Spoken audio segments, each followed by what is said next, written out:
சிவாய நம. திருச்சிற்றம்பலம். அரஹர நம பார்வதி பதையே. அரஹர மகாதேவா. தென்னாடுடைய சிவனே போற்றி, எந்நாட்டவர்க்கும் இறைவா போற்றி. காவாய் கடகத்திரளே போற்றி, கைலை மலையானி போற்றி போற்றி. அருள்மிகு உண்ணாமலை சமேத அண்ணாமலையார் திருவடிகள் போற்றி போற்றி. திருத்தணி முருகப்பெருமான் மலரடிகள் போற்றி போற்றி. அருள்மிகு சிவகாமி அம்பாள் சமேத அருள்ஜோதி நாதனி திருவடிகள் போற்றி போற்றி. அனைத்து அடியார்களுக்கும் திருவடி வணக்கம். குருவாழ்க. குருவே சரணம். தெளிவு குருவின் திருமேனி காண்டல், தெளிவு குருவின் திருநாமம் செப்பல், தெளிவு குருவின் திருவார்த்தை கேட்டல், தெளிவு குரு ஒரு சிந்தித்தல் தானே, தெளிவு குரு ஒரு சிந்தித்தல் தானே. திருச்சிற்றம்பலம். ஐயா, நீங்களே 5 நாளொரு துதி பாடி நீங்க ஆரம்பிக்கலாம் ஐயா. சிவாய நம. திருச்சிற்றம்பலம்.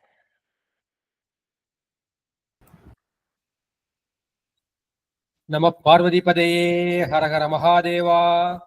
தென்னாடுடைய சிவனே போற்றி, எந்நாட்டவர்க்கும் இறைவா போற்றி.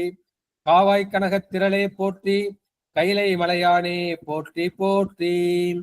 5 கரத்தனை ஆணை முகத்தனை, இந்தி நிலம்பிரை போலும் எயிற்றனை, நந்தி மகந்தனை ஞான கொழுந்தினை, புந்தியில் வைத்தடி போற்றுகின்றேனே.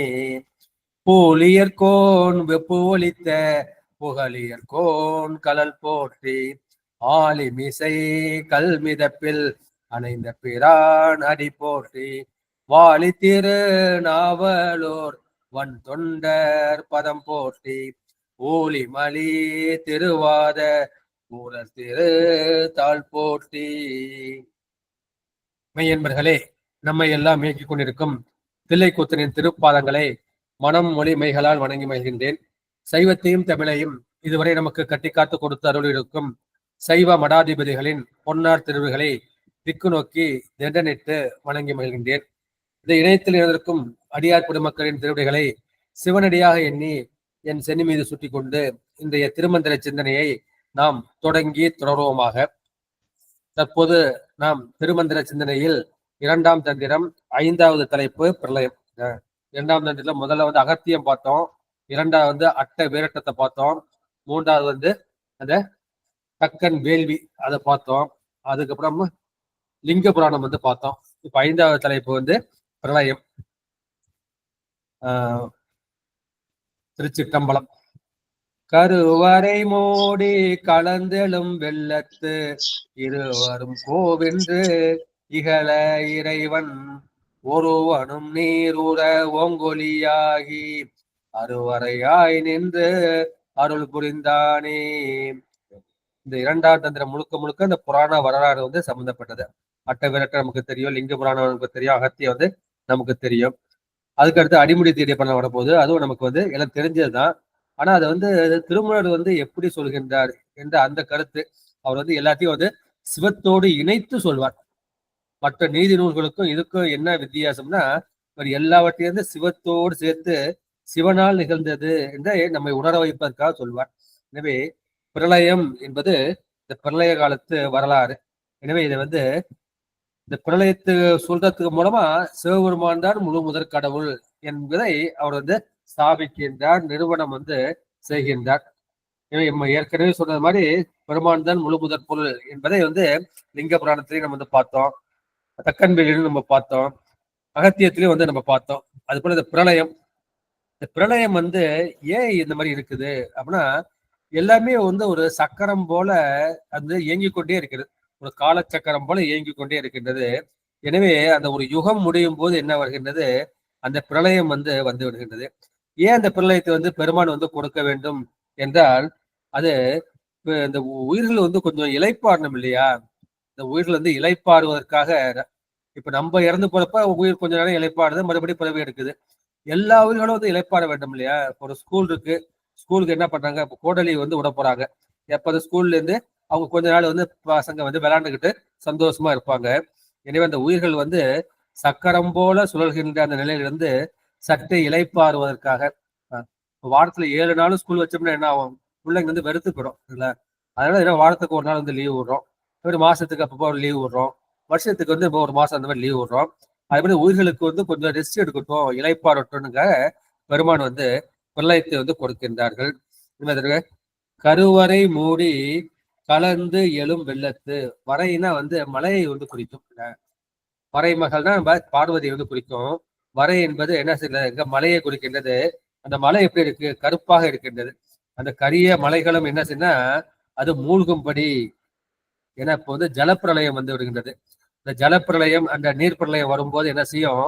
அந்த உலகத்தையே வந்து இந்த வெள்ளம் வந்து மூழ்கடித்து விடும். எனவே அந்த மலைகளும் கரிய மலைகளும் மூடுமாறி கலந்து எழும் வெள்ளத்து, அந்த எங்கும் பறந்து எழுகின்ற அந்த பேரொளி வெள்ளத்தில் என்ன செய்கின்றார்கள்? அது இருவருங்கிறது உங்களுக்கு எல்லாம் தெரிஞ்சதுதான். அயனும் திருமாலும் அந்த 2 பேரும் என்ன சொல்கின்றார்கள்? கோ என்று இகழ, பெருமானே நீங்கள் தான் எங்களுக்கு தலைவன், நீங்கள் தான் எங்களை வந்து காப்பாற்றணும் அப்படின்னு அவங்க வந்து முறையிட, இறைவன் ஒருவனும், நமக்கு பொறுத்தவரை இறைவன் வந்து ஒருவன் தான், அவன் வந்து சிவபெருமான் தான். மற்ற எல்லோருமே உயிர் தான்.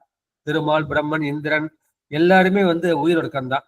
எனவே அந்த சிவபெருமான் ஒருவனே என்ன செய்கின்றார்? ஆனா இங்க நீர் உற, அந்த நீரை வந்து வடிய வைக்கின்றார். வடிய வைத்து விட்டு ஓங்கு ஒளியாகி, அந்த ஊழி உள்ளத்தில் வந்து உயர்ந்தோங்கிய அந்த ஒளி ஒடிவாக நின்று அவர் அண்ணாமலையாய் நின்று அருள் வழங்கினான் என்று இந்த கருத்தை வந்து சொல்கின்றார்கள். இந்த மாதிரி சீர்காழி திருவிருத்தத்திலே அப்பர் பெருமான் சொல்வார், பார்கொண்டு மூடி கடல் கொண்ட ஞாந்து நின் பாதமெல்லாம் என்று அப்பர் பெருமான் வந்து திருவிருத்தத்துல, சீர்காழி திருவிருத்தத்துல அந்த பாட்டு வந்து வரும். எனவே இருவரும் பிரம்மனுக்கும் பயம் வந்துருச்சு, திருமாலுக்கும் பயம் வந்துருச்சு, நம்மளும் மூழ்கி வந்து சாகத்தான் போறோம். படைப்பவனாகி அந்த பிரம்மனுக்கும் பயம் வந்து விடுகின்றது, எல்லோரையும் காக்கின்ற அந்த திருமாலுக்கும் பயம் வந்து விடுகின்றது. இப்ப நமக்கு மேல ஒரு தலைவன் இருக்கின்றான், அந்த தலைவனே நீ எங்களை காப்பாற்ற வேண்டும் காப்பாற்ற வேண்டும் என்று அவர்கள் மாறி மாறி கத்துகின்றார்கள். இந்த மாறி மாறி ஒழிப்பதுதான் இகழுதல் என்ற வார்த்தையால் சொல்லுகின்றார்கள். அது எப்ப வரும்? மனசுல வந்து பயம் வந்தா, அச்சம் வந்தா வரும். அப்பதான் அவங்களுக்கு தெரியுது, நாங்கள் வந்து தலைவர் கிடையாது, நான் படைப்பு கடவுளாக இருந்தால் நான் தலைவன் கிடையாது, நான் காக்கும் கடவுளாக இருந்தால் தலைவன் கிடையாது என்று அந்த இருவருக்கும் அந்த உண்மை வந்து உணர்கின்றது. எனக்கு மேல ஒருத்தர் இருக்கான், எனக்கு மேல ஒரு தலைவன் ஒருவர் இருக்கின்றான் என்று அந்த சிவபெருமான் தான் தலைவன், அவனை தவிர்த்து இரண்டாவதாக ஒரு தலைவன் இல்லை என்று வலியுறுத்துகின்றார்கள். எனவே இறைவன் தான் எப்படி இருக்கின்றான்? பஞ்சபூதமாக இருப்பதும் அந்த இறைவன் தான். எனவே இந்த பிரளயம் எப்படி வரும்னா அந்த பஞ்சபூதமானமாக வரும். ஒண்ணு வந்து நிலப்பிரளயம், நிலத்துல வந்து நமக்கு வந்து இந்த பூகம்பம் ஏற்பட்டு வெடித்து சிதறி அதுக்குள்ள மக்கள் இறந்து போகுது. 2வது நீர் பிரளயம், இந்த சுனாமி வந்தது மாதிரி ஒரு பேரொளி வெள்ளம் வந்து இந்த உலகத்தையே மூடி வருகின்றது.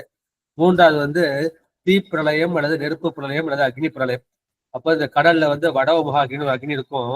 அந்த அக்னி என்ன பண்ணும்? அந்த நீரையே வட்ட செய்து எல்லாவற்றையும் எரித்து சாம்பலாக்கி விடும். அதுக்கப்புறம் காற்று பிரளயம், இந்த காற்று என்ன செய்யும்? எல்லாவற்றையும் சுழன்று சுழன்று அடித்து அது ஆகாயத்தில் ஒடுங்கும். இந்த பெருமான் தான் இந்த பஞ்சபூத வடிவமாக இருக்கின்றான். உங்க எல்லாருக்கும் தெரிஞ்சதுதான் இந்த அட்டமூர்த்தி, அட்டமூர்த்தி அழகன் இந்நாமுதாய ஆனந்த வெள்ளத்தான் என்று நம்முடைய திருவாசல் நீங்க அடிக்கடி படிச்சிருப்பீங்க. அட்டமூர்த்தி, அட்டமூர்த்திங்கிறப்ப அந்த பஞ்சபூதங்கள் நிலம், நீர், நெருப்பு, காற்று, ஆகாயம் என்கின்ற அந்த பஞ்சபூதங்கள், அந்த இயற்கையாக உள்ள 2 சுடர்கள், சூரியனும் சந்திரனும் இயற்கையாக ஒளி வீசக்கூடிய அந்த 2 சுடர்கள். 3வது வந்து இந்த எஜமானன் ஆகிய அந்த உயிர். எனவே இந்த 8 வடிவத்திலும் பெருமான் வந்து கலந்திருக்கின்றான். அவன் தான் என்ன செய்கின்றான்? பூமியாக இருந்து நம்மளை வந்து தாக்குகின்றான், தாங்குகின்றான். அது மாதிரி நம்ம வந்து தெரிஞ்சுக்கணும். இதுதான் எட்டுக்கொண்டார் தம்மை தொட்டுக்கொண்டே நின்றார், விட்டார் உலகம் என்று உந்திய பெற வீடும் எளிதாம் என்று உந்திய பெற, திருவுந்தியார்ல ஒரு பாட்டு. 8 கொண்டார், பெருமானை வந்து அந்த 8 வடிவமாக அட்டமூர்த்தி வடிவமாக இருக்கின்றான். நீ என்ன பண்ணும்? அவரை வந்து நீ தொட்டுக்கிட்டே நிக்கணும். சின்ன பிள்ளைகள் என்ன பண்ணும்? அம்மாவோட வந்து காலை தொட்டுக்கிட்டே இருக்கும், அம்மா படையை சுத்திக்கிட்டே இருக்கும். அது மாதிரி நம்ம என்ன பண்ணுவோம்? நம்மளும் குழந்தையா மாறிடணும். குழந்தையா மாறிக்கிட்டு அந்த சிவபெருமானை வந்து தொட்டுக்கொண்டே நிற்க வேண்டும். அந்த மாதிரி தொட்டுக்கொண்டே நின்றால் விட்டார் உலகம். அப்ப அந்த உலக ஆசை இருக்காது, சிவன் மேல உள்ள அந்த ஆசை மட்டும்தான் வரும். அப்ப சிவன் மேல மட்டும் நம்ம இருப்போம். அப்ப வீடும் எளிதாம் என்று உந்திய பெற நமக்கு வந்து அந்த வீட்டு உலகம் எளிதாக கிடைத்துவிடும் என்று உந்தியார்ல வந்து அந்த பாட்டு சொல்லுவாரு. இது ஒரு மாறுபட்ட கருத்தை வந்து அருணை வடிவேல் முதலியார் வந்து பண்ண சொல்றாரு. அவர் வந்து என்ன சொல்றாரு அப்படின்னா, முதல் வரி அதுதான், கருவறை மூடி கலந்தியலும் வெள்ளத்து, இந்த கரிய மலைகள் எல்லாவற்றையும் உள்ளடக்கி கொண்டு எல்லாம் மூழ்கடித்து அதற்கு மேலே அந்த பிரளய வெள்ளம் வந்து வருகின்றது. அப்போது இருவரும் கோ என்று இகழ, அப்ப என்ன அந்த சமயத்துல அவங்க ரெண்டு பேருக்கும் வந்து சண்டை வரலாம். இந்த திருவண்ணாமலை எப்படி சண்டை வந்ததோ அந்த சண்டையை வந்து கொண்டு வர, ஏன்னா இருவரும் மால் அயன் ஆகிய இருவரும் கோ, நான் தான் தலைவன் நான் தான் தலைவன், திருவாசல பரம் யாம் பரம் என்று அவர்கள் பதை போடுங்க, அங்கே அலலுருவாய் பெருமான் வந்து தோன்றுகிறார் இல்லையா, அந்த கதையை வந்து இங்க அருணை வடிவேல் கொண்டு வரும்.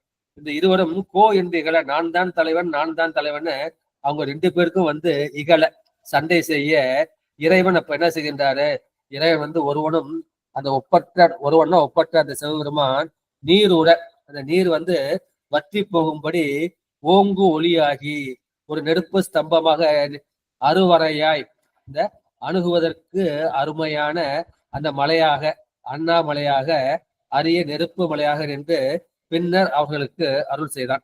இது நம்ம லிங்க புராணத்திலே நம்ம பார்த்திருக்கோம். எனவே இது வந்து நடந்த இடம் வந்து இது திருவண்ணாமலை. எனவே பிரளய காலத்தில் வந்து அந்த அயன்மால் ரெண்டு பேரும் நான் தான் தலைவன் சண்டை போட்டாங்க. அப்ப பெருமான் வந்து நெருப்பு வழியாக தோன்றி இந்த அடிமுடியை நீங்கள் கண்டுபிடியுங்கள் என்று சொல்லும் போது அடிமுடியை காண முடியாமல் அவர்கள் தோல்வியுற்று, பெருமானே எங்களுக்கு நீங்க வழிகாட்ட வேண்டும், அந்த நெருப்பு தோன்றி என்ன செய்யும், அது வந்து லிங்கமாக தோன்றும் என்ற கருத்தை வந்து நம்ம இங்குட்டேன் என்று தோன்றினால் லிங்கத்தே என்று அந்த லிங்க புராண குறுந்தொகைகள் நம்ம பார்த்தோம். அடுத்து இரண்டாவது திருப்பணம்.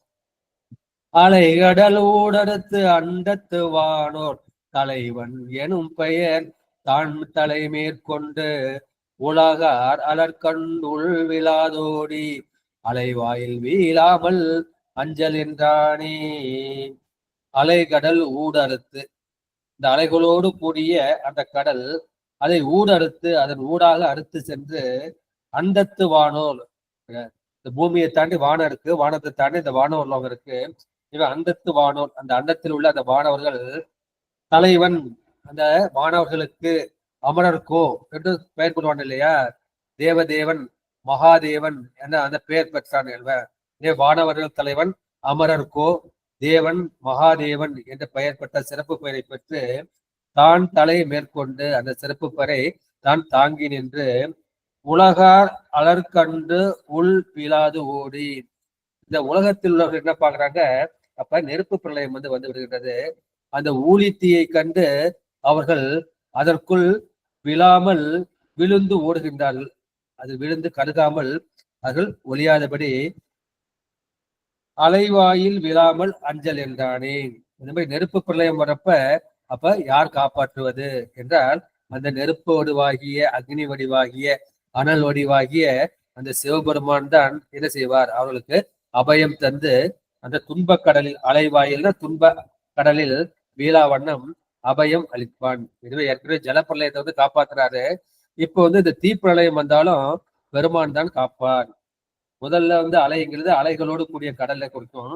இந்த நாலாவது ஒரு அலைங்கிறது அங்கும் இங்கும் அலைகின்ற அந்த துன்பத்தை, இந்த நெருப்பு காட்டுல வந்து நெருப்பு பத்திக்கும், அந்த மிருகங்கள்லாம் அங்கு இங்கும் ஓடி அலைப்பாயும்.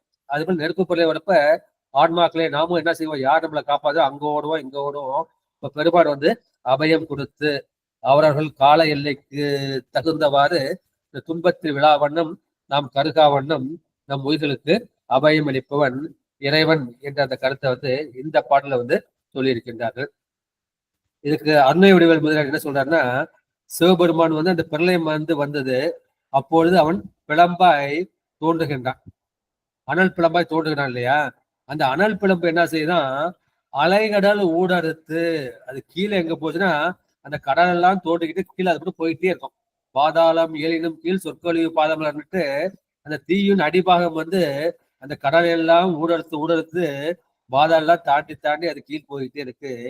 அது மேல் பகுதி என்ன செய்யுது, அது அண்டத்து வானோர், அது மேல் லோகத்துல ஊர்லோகம் பூலோகம் சிவலோகம் மகலோகம் ஜனலோகம் தபலோகம் சத்தியலோகம் அப்புறம் பிரம்மலோகம் விஷ்ணுலோகம் ருத்ரலோகம் அப்புறம் மகேஸ்வரலோகம் சதாசிவலோகம் சக்திலோகம் சிவலோகம், இதெல்லாம் தாண்டி அது மட்டும் போயிட்டே இருக்கு மேல. அதான் பாதாளம் ஏழினும் கீழ் சொற்கொழிவு பாதமலர் போதார் புன முடியும் எல்லா பொருள் முடிவே. எல்லா பொருளும் எங்க முடியுதோ அதெல்லாம் தாண்டி அந்த அனலின் தலைப்பகுதி போய்கொண்டே இருக்கின்றது. இது கீழே கடலெல்லாம் ஊடறுத்து கீழே பாதாளம் தூக்கி போகின்றது. அதுவே அடிமுடி தெரியாம அவன் நிற்கின்றான். அவன் யார்? அந்த அவன் வானோர் தலைவன். அவன் தான் இந்த வானவர்களாகிய தேவர்களுக்கு தலைவன். அவன் தேவதேவன், மகாதேவன் என்னும் சிறப்பு பெயரை கொண்டு அவன் நிற்கின்றான். அவன் என்ன செய்கிறான்? உலகார் அலர்கண்டு உள் விழாதோடி. உலகம் அந்த அருளை கண்டு, அந்த நெருப்பை கண்டு வெருண்டு அதனுள் வீழ்ந்து ஒடுங்காத வாரம். உலகத்துல இந்த தீப்பிரளயம் வரும்போது அந்த தீப்பிரளயத்துக்குள் ஆன்மாக்கள் விழுந்து ஒடுங்காத வாரம் என்ன செய்வேண்டார்? அலைவாயில் வீழாமல் அஞ்சல் என்றானே. அவன் என்ன செய்யறானா, நீங்க பிரளய வெள்ளத்துக்கு போக வேண்டாம், இந்த தீ வெள்ளத்துக்கு நீங்க போக வேண்டாம், உங்களுக்கு நான் அபயம் தருகின்றேன், அஞ்சேல் என்று அவன் அபயம் தருகின்றான். புலனைந்தும் பொறிகலங்கி நெறிமறங்கி அறிவு அழிந்திட்டு ஐமேல் உந்தி அளமந்த போதாக அஞ்சேல் என்று அருள் செய்வான் அமரும் கோயில். இது திருவையாற்று பதிகம், உங்களுக்கு எல்லாம் தெரிஞ்சதுதான். அப்படி நம்ம உயிரை வர்றப்ப என்ன செய்யும்? இந்த உயிர் அங்கும் இங்கும் அலையும். அப்படி பயப்படாதே அப்படின்னு பெருமான் அஞ்சேல் என்று அருள் செய்வான். அந்த மாதிரி பிரளய வெள்ளம் வந்தாலும் சரி, இந்த தீப்பிரளயம் வந்தாலும் சரி, பெருமான் அபயம் தந்து நம்மை காப்பாற்றுவான் என்ற அந்த கருத்தை இந்த பாட்டில் சொல்லியிருக்கின்றார்கள். அடுத்து 3வது திருப்பாடல். தன் கடல் விட்ட அமரரும் தேவரும் என் கடல் சூழம் பிரான் என்று இறைஞ்சினர். விண் கடல் செய்தவர் மேலெழுந்த புறம் கண் கடல் செய்யும் கருத்தறியாரே. இந்த அமரர்களுக்கு கூட அறியாம, சரி நம்மளா மனுஷங்க, நமக்கு அறியாம இருக்கு, பரவாயில்ல. அந்த தேவர்களுக்கு, இந்த திருமாலுக்கு அயனுக்கு கூட இந்த அறியாமை இருக்கின்றதே, கருத்து அறியாமல் இருக்கின்றார்களே என்று வியந்து கூறுகின்றார் இந்த பாட்டுல. தன்கடல் விட்ட அமரரும் தேவரும். இந்த வானலோகத்துல ஒரு 2ஆ பிரிக்கிறது. ஒண்ணு அமரர், 2வது தேவர். அமரர்னா அந்த அமுதத்தை உண்டவர்கள். அமுதத்தை உண்டதுனால அவர்களுக்கு சாவு தள்ளி போகுது. மரம்னா மரணம், இந்த அமரம்னா மரணம் இல்லாதது. இதுதான் அமரர் இடர்தீர அமரம் புரிந்த குமரனடி நெஞ்சிய குறி. எல்லாம் தெரிஞ்ச இந்த கந்த சிருஷ்டி கவசத்துல முதல் பாட்டு இல்லையா? இந்த பெருமானுடைய திருவடியை நாம் குறித்து கொள்ள வேண்டும். அவர்கள் தான் அமரர்கள். அவர்கள் தேவர்கள் பிறப்பால தேவர்களா பிறக்கிறவங்க. அவர்கள் அமுதம் சாப்பிடல. எனவே அந்த அமரரும் தேவரும் என்ன செய்கின்றார்கள்? அந்த எண் கடல், இந்த நமக்கு எண்ணம் இருக்கு, அந்த எண்ணெய் கடல் மாதிரி இருக்கு.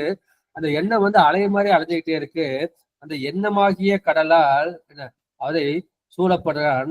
நம்ம என்ன செய்யணும்? நம்ம எண்ணம் போய் பெருமானை போய் சூழ வேண்டும். இப்ப என்ன செஞ்சு நம்ம எண்ணெய் உலகத்தை போய் சூழுது. பொண்டாட்டிக்கு என்ன பண்றது, பிள்ளைக்கு என்ன பண்றது, அடுத்த வேலை சாப்பாட்டுக்கு நான் என்ன பண்றது, கரண்ட் பில்லுக்கு நான் என்ன பண்றது, நம்ம உலகியல் சம்பந்தமாவே இது செஞ்சுது. உலகியல் சிந்தனை இருக்க வேண்டியதுதான். நம்ம எல்லா இடத்தும் நம்ம இல்லடத்துல இருக்கோம், நமக்கு உலகியல் சிந்தனை அவசியம் வேணும். அது எப்படி இருக்கணும்? ஒரு 100க்கு ஒரு 10 பங்கு இருக்கணும். நம்ம எல்லாம் 60 வயசு தாண்டிட்டோம். 60 வயசு தாண்டிட்டா கூட 99 பங்கு பெருமானை தான் பிடிச்சிக்கணும், பாக்கி 1 பங்கு தான் உலகளுக்காக நம்ம வச்சுக்கணும். இன்னமும் உலகத்தை நோக்கியே நம்ம சிந்தனை போயிட்டு இருந்ததுன்னா நம்ம என்ன செய்யணும்? நம்முடைய எண்ணம் சூழ் எம்பிரான், எம்பிரானை அது சூழ்ந்து கொண்டிருக்கட்டும். அப்பொழுது தன் கடல் விட்டத்து, தன்னா குளிர்மையை குறிக்கும். அந்த குளிர்ந்த கடல் என்ன செய்யுது? விட்டத்து, அதுக்கு ஒரு எல்லை பெருமான் வச்சிருக்காரு. அந்த எல்லையை தாண்டி என்ன செய்யறது? அது பொங்கிற்று. அப்போது மறுபடியும் நீர் பிரளயம் தான், ஜல பிரளயம் தான். அந்த நீர் பொங்கி வருகின்றது. அப்போது பிரான் என்று இறைஞ்சுவார், எங்களுடைய தலைவனே இப்ப நாங்க என்ன செய்வோம் என்று அவர்கள் இறைஞ்சுவார்கள். அந்த கடல் என்ன பண்ணுது? மேல மேல ஒசந்துக்கிட்டே போகுது இல்லைங்களா? அது விண் கடல் செய்தவர். அந்த கடல் பூமியை தாண்டி, காற்றை தாண்டி, இந்த ஆகாயத்தை தாண்டி அந்த விண்ணளவும் கடல் மேல் எழுந்து வருகின்றது. செய்து அவர் மேல் எழுந்து அப்புறம் அந்த விண்ணையும் தாண்டி அது மேல் எழுந்தது.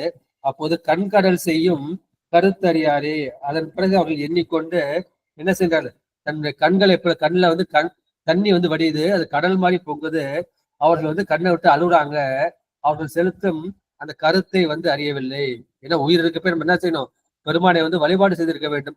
வழிபாடு செய்திருந்தால் பெருமான் நம்மளை காப்பாற்றி இருப்பான். இப்போ வழிபாடு செய்யவில்லை.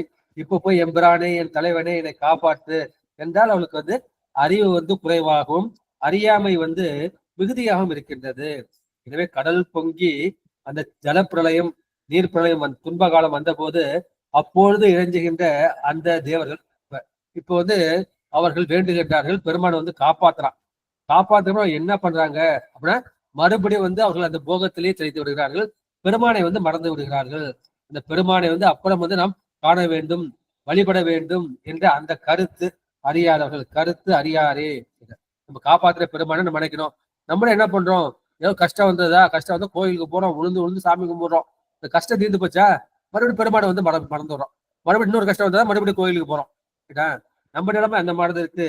அந்த மாதிரி தேவர்கள் நிலைமையும் அந்த மாதிரிதான் இருக்கு. இத வந்து கண்கடல் செய்தல். கண்கடல் செய்தல்னா அது கண்ணிலேருந்து கடல் மாதிரி தண்ணி வந்து பொங்கிட்டு வருதான். நம்மளும் வந்து கண்ணுல தண்ணி வருது. எப்ப வருது அப்படின்னா பெருமான் மேல அன்பு வர்றப்ப நம்ம கண்ணுல வந்து தண்ணி வருது. காதலாகி கசிந்து கண்ணீர் மல்கி என்று நம்முடைய ஞானசம்பந்த பெருமான் வந்து இந்த நிறைவு பதிகத்தை வந்து பாடியிருக்காரு. பெருமான் வந்து காதல் வந்தது, அன்பு வந்தது, பக்தி வந்ததுன்னா என்ன செய்யும், மனம் வந்து கசியும். மனம் கசிஞ்சதுக்கு அடையாளம் என்ன அப்படின்னா கண்ணிலேருந்து தண்ணி வந்து வரும். இந்த கண்ணீர் வந்து அப்பர் பட உருவத்தை சொல்லப்ப அதான் திருநீர் துறைந்த பொன்மேனியும் உடம்பு முழுக்க நீர் பசுக்காரு. அப்புறம் மலை போல அந்த கண்ணீர் வந்து ஒழுகுதான். அது மலை போல வந்த தண்ணி என்ன பண்ணுதான், இந்த மேல இது பூசிருக்காரு இல்லையா, அந்த வெந்நீர் இந்த நீர் மேல பட்டு அந்த நீர்லாம் அப்படி முத்து முத்தா திறந்த நிற்கலாம். அந்த மாதிரி சேக்கில வந்து அழகாக வந்து பதிவு செய்வார். அவர்கள் எல்லாரும் பெருமாள் நினைச்சுக்கிட்டே இருக்கிறதுனால உங்க கண்கள்ல இருந்து தண்ணீர் வந்து தாரதாரையா வந்து வந்துகிட்டே இருக்கும். நம்ம என்ன நினைக்கிறோம், உலக துன்பத்துக்காக வந்து நம்ம அழுதுகிட்டோம். அவர் வந்து பெருமான் செய்த கருணை நினைத்து நினைத்து அவர்கள் கண்ணீர் வெடித்துக் கொண்டிருக்கின்றார்கள். அதான் நமக்கும் அவர்களுக்கும் உள்ள அந்த வித்தியாசம். எனவே துன்பம் வர்றப்ப நம்ம என்ன செய்யறோம், பெருமானை வழிபாடு செய்கின்றோம். இந்த துன்பம் நீங்க படிப்படியா நமக்கு அந்த மறந்து போது மறுபடியும் துன்பம் தான் நம்ம நினைக்கிறோம். அந்த மாதிரி அறியாமை நமக்கும் இருக்கு, அந்த தேவர்களுக்கும் இருக்கு என்ற கருத்தை வந்து இந்த பாட்டுல சொல்லியிருக்கின்றார்கள். இதே அந்த நீர்ப்பிரளயம் வந்தது, அது மலைகள் எல்லாம் மூடியது. அப்புறம் என்ன செய்யுது, அந்த நீர்ப்பிரளயம் வந்து படிப்படியாக வந்து அடங்கியது. அந்த பிரளயம் வந்து வற்றி போய்விட்டது. வற்றி போனப்ப அப்ப என்ன செஞ்சாங்க, அந்த எண் கடல்ங்கிறதுக்கு அன்னை வடிவல் வந்து 8 கடல்னு சொல்லு. இப்ப உலகத்துல இருக்கிறது 7 கடல் தான். அந்த 7 கடலோடு சேர்த்து பெரும்புற கடல்னு ஒரு கடல் இருக்கான். அது சேர்த்து 8 கடலும் எங்க சூழ்ந்து நிற்குது, பெருமானை வந்து சூழ்ந்து நிற்கின்றது. என்ன அந்த ஊழி காலத்து ஊழி முதல்வனாய் எந்த ஒருவனையே பாடுதும் கண் பரவாயில்லையா, அந்த ஊழி முதல்லையும் அதான் நிற்கின்றான். அப்ப ஓங்கி அழலாக நிற்கின்றான் அவன் எங்கள் சிவபெருமானே. எனவே இந்த 7 கடலோடு அந்த பெரும்புற கடவுள் என்கின்ற அந்த 8வது கடலும் தன்னை சூழ்ந்து நிற்க பெருமான் வந்து ஓங்கிய அறலாய் நிற்கின்றான். அவன் வந்து எங்கள் சிவபெருமான், என் கடல் சூழ் எம்பிரானுக்கு அன்னை வடிவல் இந்த மாதிரி அர்த்தம் பண்ணியிருக்காரு. அவர்களை வந்து துதித்து வணங்குகின்றார்கள். அப்புறம் என்ன செஞ்சது, அந்த நீர்ப்படலம் முடிஞ்சு போச்சு. அப்புறம் இவங்க என்ன விண்ணுலகத்துக்கு போறாங்க. அப்புறம் விண்கடல் செய்தவர் அந்த விண்ணுலகத்தை வந்து கடல் போல நிறைய மாளிகையெல்லாம் அமைத்து கொண்டு அங்கே குடி புகுந்தார்கள். குடி புகுந்து என்ன செய்கின்றார்கள், அவர்கள் அந்த சொர்க்க இன்பத்தை சொர்க்க போகத்தை அனுபவித்து அதில் வந்து திளைக்கின்றார்கள். அப்போது பெருமான் தான் நம்ம காப்பாத்தினானே என்ற அந்த கருணை அவருக்கு இல்லை. அவர்கள் காதலாகி கசிந்து அந்த கண்ணீர் மல்கவில்லை, அவருடைய அறியாமை இருக்கின்றது. அதாவது நம்முடைய சுந்தர ஓலிதோரோலி முற்றும் உயர் பொன் நொடித்தான் மலையை, ஒவ்வொரு ஊழிலையும் இந்த நொடித்தான் மலை மட்டும் நிற்கின்றது, அங்க கூட சிவபெருமான் மட்டும் நிலைத்து நிற்கின்றான் என்று அதை சொல்லுவார். இது வந்து ஆழி கடலறையா நீ போய் அஞ்சையை பொறுக்க சொல்லு விண்ணப்பம் வைப்பார் இல்லையா, அந்த பாட்டு அது. அடுத்து 4வது திருப்பாடல். சமைக்க வல்லானை சயம்பு என்றேத்தி அமைக்க வல்லாரே உலகத்துள்ளாரே திகைத்த தென்னீரில் கடல் ஒளி ஓசை மிகை கொள்ள அங்கி மிகாமை வைத்தானே. கடல்ல வந்து எல்லா நதிகளும் கலந்துகிட்டே இருக்கு. இமயமலையில இருந்து கங்கை புறப்பட்டு அதே நிறைய தண்ணி கொண்டு போகுது. அது மாதிரி எல்லா நதிகளும் போய் கடல்ல தான் கலக்குது. கலக்கிறப்ப என்ன செய்யும், கடல் வந்து பொங்கதான் வேணும். இந்த கடல் ஏன் வந்து பொங்காமல் இருக்கின்றது என்ற கருத்தை வந்து இந்த பாட்டுல வந்து சொல்லியிருக்கின்றார்கள். சமைக்க வல்லான், நம்ம வந்து சமையல் செய்யறோம். சமையல்னா என்ன செய்யறோம், அந்த உணவை வந்து பக்குவப்படுத்துகின்றோம். பரிபாகப்படுத்துகின்றோம். அது மாதிரி இவன் பெருமான் என்ன செய்கின்றான், அவன் வந்து உயிர்களை வந்து பக்குவப்படுத்துகின்றான். எனவே சமைக்க வல்லானை, அந்த அனைத்து உயிரையும் பரிபக்குவம் செய்பவன், பரிபாகப்படுத்த அந்த இறைவனை சயம்பு என்று ஏத்தி, பெருமாள் வந்து சுயம்புன்னு சொல்லுவோம் இல்லையா, சுயம்பு மூர்த்தி, தானாக தோன்றியது. தானாக தோன்றினாலும் பெருமானுக்கு வந்து அவர் தோற்றம் கிடையாது, பிறப்பு கிடையாது. அவன் வந்து பிரவாயாக்கை பெரியவன். இதே அவனு இறைவனை வந்து தோற்றம் இல்லாதவன் சயம்பு என்று ஏத்தி அதை தோத்தரித்து வழிபட்டு அமைக்க வல்லார்கள். மனத்தில் வந்து ஒரு கோயில் அமைத்து அதில் மன்னிய பொருளாக, நிலைத்த பொருளாக அமைத்து கொள்ள வல்லவர்கள் உலகத்து உள்ளார்களோ, இந்த உலகத்தில் இருக்கிறார்களோ, இல்ல நம்முடைய நாயன்மார்கள் வந்து இருக்கின்றார்கள். வாயிலார் நாயனார் வந்து இருந்தார் இல்லையா, அது மாதிரி 2 நாயன்மார்கள் வந்து மனத்திலே கோயில் வந்து கட்டினார்கள். அதை விட அமைத்துக் கொள்ளவர்கள் வந்து நம்முடைய நாயன்மார்கள் தான். இது அவர்கள் வேற யார் இருக்காங்க உலகத்தில் வந்து, யார் உலகத்துள் உள்ளாரோ யாரும் இருக்காங்களா அப்படின்னு கேட்கிறேன். திகைத்த தென்னீரில் கடலொளி ஓசை, அந்த அலையில வந்து அந்த அலை ஓசை வந்து வந்து இருக்குது. அது வந்து பிரளயமா வர்றப்ப, சுனாமியா வர்றப்ப என்ன செய்யுது, அது பெரிய ஓசையோடு வருது. ஒளி ஓசை, ஓசை ஒளியெல்லாம் ஆனாய் நீயே என்று அப்பர் சுவாமி சொல்றார். இந்த கடல்ல வந்து ஒளியும் இருக்கின்றது, ஓசை வருகின்றது. அந்த கடல் வந்து இந்த நிலத்தை வந்து மூழ்கடிக்கா வண்ணம் பெருமான் என்ன செய்கின்றான், மிகை கொல அங்கி மிகாமை வைத்தானே. எனவே அந்த கடல் வந்து எல்லையை தாண்டக்கூடாது என்று என்ன செய்கின்றான், அந்த கடலுக்குள்ளேயே ஒரு தீயை வந்து சிவபெருமான் வைத்திருக்கின்றார். அதற்கு பேர் வந்து வடவ முகாக்கினி, அதாவது தமிழ்ல வந்து வடவை தீன்னு சொல்லுவாங்க. அது எப்படி இருக்கும் அப்படின்னா, ஒரு பெண் குதிரையின் முகம் போல இருக்குமா அந்த தீயை வந்து. அதுக்காக இந்த தீ என்ன செய்யும், அந்த அதிகமா வர தண்ணி எல்லாம் வட்ட செய்து கொண்டே இருக்கும். அதனால கடல் வந்து தன்னுடைய எல்லையை தாண்டாமல் இருக்கும். அது மாதிரி பெருமான் வந்து அருள் செய்கின்றான், அந்த ஜலப்பிரளயம் வராமல் அவன் வந்து அருள் செய்கின்றான். சமைக்க வல்லான் என்பது அதை சிருஷ்டிக்க வல்லவன், படைக்க வல்லவன். உங்க இலக்க தெரிஞ்ச அந்த முதல் சூத்திரம் தான். அவன் அவள் எது எனும் அவை மூவினமையின் தோற்றிய திதியே ஒடுங்கி மலத்துளதாம் அந்தம் ஆதி என்மனார் புலவர். அது முழுக்க வந்து விளக்கம் சொன்னா டைம் ஆகும். அல்ல, அந்தம் ஆதி என்பனார் புலவர். அந்தம்னா அந்த அந்தத்தை, அந்த சங்காரத்தை செய்யக்கூடிய அந்த சிவபெருமான் தான் ஆதி, அவன் தான் முதல் கடவுள். அவன் யார் வந்து அந்தத்தை செய்யணும், அவன் தான் மறுபடியும் வந்து படைக்க முடியும் என்ற கருத்தை வந்து அந்த முதல் சூத்திரத்துல பார்த்திருக்கோம். இதால் சமைக்க வல்லான்னா அந்த ஊழி காலத்துக்கு பிறகு அந்த உலகத்தை, அந்த உயிர்களை சிருஷ்டிக்க வல்லவன். சிருஷ்டிப்பதுனா தனு கரண போன போகங்களை வந்து கொடுப்பது. எனவே அவன் என்ன செய்கின்றான், இந்த ஆன்மாக்கள் அனைத்தையும் பரிபக்குவம் செய்ய வேண்டும், பரிபாகப்படுத்த வேண்டும். அதனாலதான் என்ன செய்கின்றான், அவன் வந்து அந்த ஊழி காலத்தில் அந்த சங்கார கிருத்தியத்தை, மகா சங்காரக்காரன் என்று பெருமானுக்கு பெயர், இந்த சங்காரத்தை செய்யக்கூடியவன். அதை செய்ய வல்லவன் யார், அவனுக்கு அவன் தோற்றமும் கிடையாது, ஈரம் கிடையாது, ஆதியும் கிடையாது, அந்தமும் கிடைக்காது, பிறப்பும் கிடையாது, இறப்பும் கிடையாது. அவன் அப்பேற்பட்ட அவன் தொல்லோனாக பழமையனாக இருக்கின்றான். முன்னை பழம்பொருக்கும் முன்னை பழம்பொருளாக இருக்கின்றான். சயம்புன்னு போட்டிருக்காரு. சயம்பு என்பது சுயம்பு என்ற வார்த்தையின் திரிபு என்று சொல்கின்றார்கள். பெருமானும் வந்து சில சமயம் தோன்றலாம். ஆனா நம்ம தோன்றதுக்கும் இந்த உயிர்கள் தோன்றுவதற்கும் பெருமான் தோன்றுவதற்கும் என்ன வித்தியாசம்னா, நம்ம வந்து வினை வைத்தால், நான் செஞ்ச வினைக்கு ஏற்ற இந்த உடம்பு வந்து தோன்றுகின்றது. ஆனா பெருமானும் வந்து அடியார்களுக்காக தோன்றுகின்றான் இல்லையா, அவன் என்ன செய்யறான், இந்த அடியார்களுக்கு வந்து அருள் செய்ய வேண்டும், இந்த அடியாரின் பெருமையை வந்து உலகத்துக்கு நான் புலப்படுத்த வேண்டும். என்னுடைய அடியார் எப்படி இருக்கான் பாரியா, ஒருத்தன் வந்து கண்ணையே எனக்கு கொடுக்குறாயா, ஒருத்தன் கழுத்தை அடிச்சுக்கிறாயா, ஒருத்தன் குழந்தைய அறுத்து கொடுக்குறாயா அப்படின்னு இந்த பெருமையை வந்து உலகத்துக்கு காட்ட வேண்டும் என்று பெருமான் வந்து அங்கே தோன்றுகின்றான். அவன் சங்கத்தின்படி, தன் சங்கற்பத்தின்படி அவன் தானாக தோன்றுவான். நாமெல்லாம் என்ன செய்வார்கள், வினை வைத்தால் தோன்றுவார்கள். அந்த ஒளி, ஒளி என்பது அது பொருளுடைய ஓசை, ஒரு பொருளை குறிக்கும். நான் வா அப்படின்னு இங்க வான்னு ஒரு அர்த்தம் இருக்குது. இது வந்து ஓசை இல்லைன்னா அதுக்கு வந்து அர்த்தம் கிடையாது. அதான் ஓசை என்பது அது பொருள் அற்றது, ஒளி என்பது பொருளோடு கூடியது. அதை ஓசை ஒளியெல்லாம் ஆனாய் நீயே என்று அப்பர் பெருமான் பாடியிருப்பார்.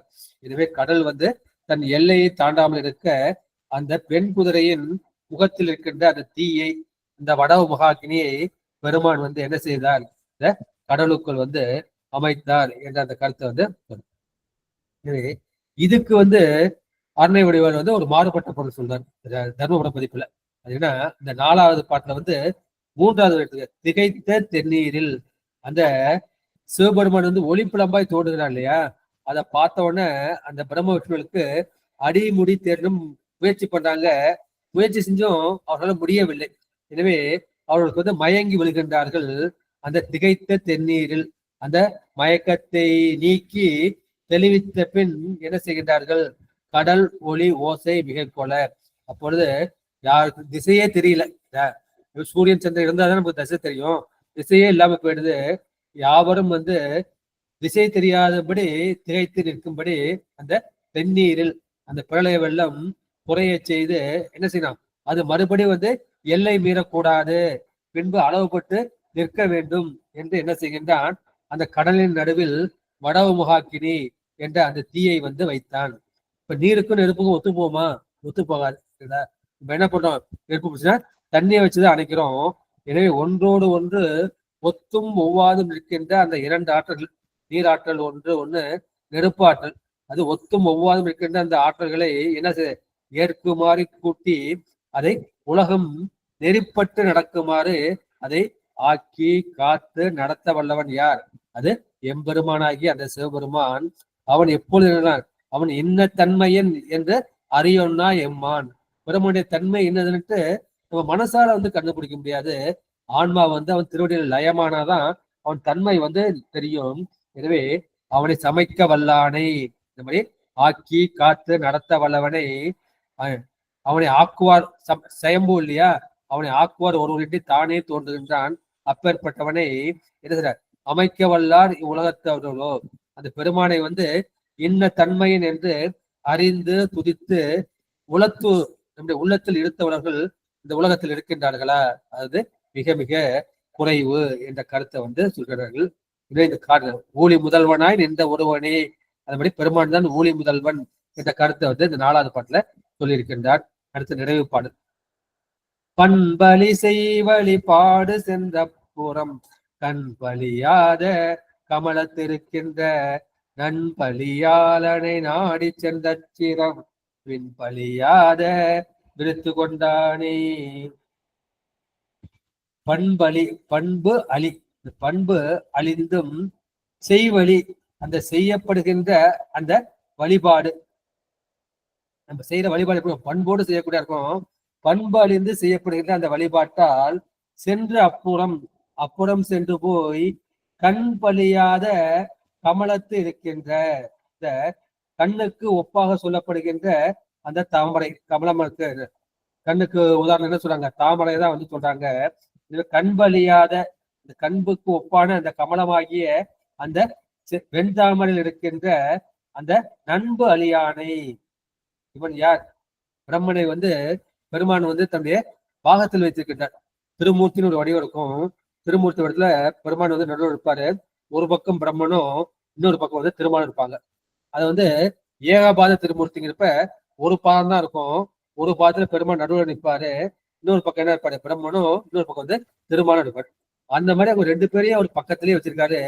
நட்பாக வச்சிருக்கிறாங்க. அப்பேற்பட்ட நட்பா வச்சிருந்தும் இவன் நண்பலியாளனை, இவன் வந்து நட்பு கெட்டவன், நன்றி கெட்டவன். பெருமானை வந்து அவன் வந்து பழிக்கின்றான். என்ன செய்கின்றான்? நீ வந்து சிவன் உனக்கு 5 தலை எனக்கு 5 தலை, நான் தான் உன்னை படைச்சேன், நீ எனக்கு மகன் முறையாகணும் அப்படின்னு வந்து பழிக்கின்றான்.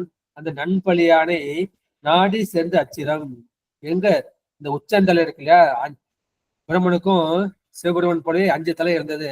அந்த உச்சந்தலையாகிய அந்த ஈசான தலை தான் அதை பழித்து பேசிச்சான். பழித்து பேசின நாடி சென்று அந்த தலையை தேடி சென்று அச்சிரம், அந்த சிரத்தை பெருமான் என்ன செய்கின்றார்? தன்னுடைய நகத்தின் நுனியால் அதை கிள்ளி எறிந்தார். எனவே பின்பழியாத அந்த மாதிரி செஞ்சதுனால என்ன சொல்ல, பின்னவர்களுக்கு வந்து சரி பெருமானை பழிக்க கூடாது என்ற எண்ணம் வந்து வந்தது. எனவே அந்த விண்ணவர் யாரும் பழித்து கூறாமல் என்ன செய்கின்றார்?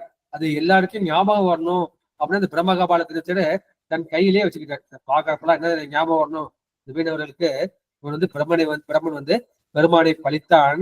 அதற்காக பெருமான் வந்து அவன் சிரத்தை வந்து கொய்து விட்டார், கண்டித்து விட்டார் என்று அது கண்டியூர்ல நடந்த அந்த அதை பார்க்குது. அந்த தலையிலே ஒரு என்ன செய்கின்றார், அந்த உயிர்களின் அதை பலியை வந்து ஏற்றுக்கொள்கின்றார். அவர்களுடைய ஆணவம், கண்மம், மாயை என்ற அந்த 3 மலங்களையும் பெருமான் வந்து அந்த உஞ்ச விருத்தியாக அதை பிச்சை ஏற்றுக்கொள்கின்றான் என்ற அந்த கருத்தை வந்து இந்த பாட்டுல வந்து சொல்லியிருக்கின்றார்கள். பண்பு அலிசை வழிபாடு. நம்ம வழிபாடு எப்படி இருக்கணும், அது விதிமுறைகளோடு கூடியதாக. நமக்கு முன்னாடி சொன்ன அந்த பெரியவர்கள், சான்றோர்கள், ஞானிகள்லாம் எப்படி சொன்னாங்களோ அந்த பண்பின்படிதான் நம்ம வந்து வழிபாடு செய்யணும். என் மனசுக்கு தோன்ற மாதிரி நான் வந்து வழிபாடு வந்து செய்யக்கூடாது. அதான் பண்பை அழித்தலை செய்யக்கூடிய அந்த வழிபாடு.